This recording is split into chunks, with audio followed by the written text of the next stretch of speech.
Aesthetic group gymnastics is a really beautiful sport. It looks like synchronized swimming on land.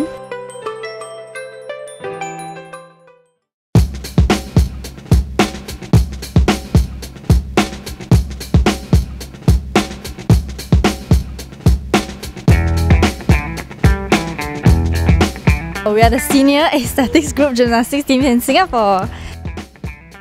So I actually did AGG with one of the teams in Japan called Team Showin. I did Japan Cup, I did 4 Continents Championships back then as well with Team Showin. And after that I came to Singapore and decided to spread AGG in Singapore. We decided to gather all the ex-gymnasts who still wants to train to come back and do this. So all of us except for Riff, we are all ex-gymnasts, like ex-rhythmic gymnasts that competed international level.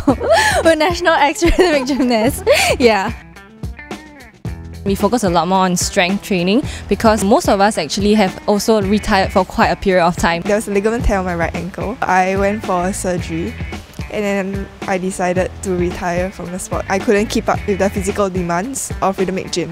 But in AGG, they gave me more time to recover and slowly take my time to get back in shape. So we did not have to focus so much on the flexibility as compared to rhythmic gymnastics, which you kind of have a very limited range if you don't have that flexibility.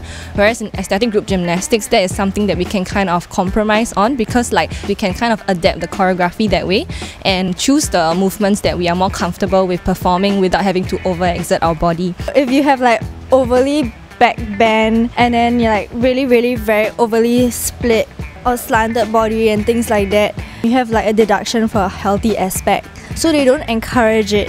Prolongs the life of our career as athletes. So it's you can see in our team, it ranges from 17 all the way to 26. You rarely see gymnasts crossing the 22 mark.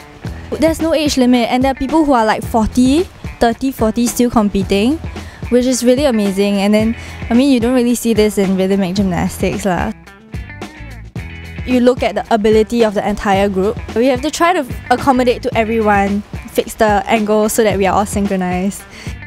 No one can watch us, no one can correct us. We don't really have someone who's always there to give us more technical knowledge because over here we are also still learning. You don't really have someone who is very familiar who can give you some feedback on the spot, which we would definitely improve a lot faster, if we had that kind of help. Even when our coach come down, we have to chip in money to pay her for her training and her accommodation and things like that. Because we're just starting out and aesthetic group gymnastics is also a pretty new sport, so everything is currently self-funded by us. 1,500 to 2,000 per person for the training camp, and then the Spain would probably need about $3,000 to $4,000 per person for the flight accoms and competition fees. AGG has a good mix of liquid movements, expressiveness and technical skills, which is what I like. I think that it's fun because you actually get to do it with a bunch of good friends. I think it makes it even more exciting.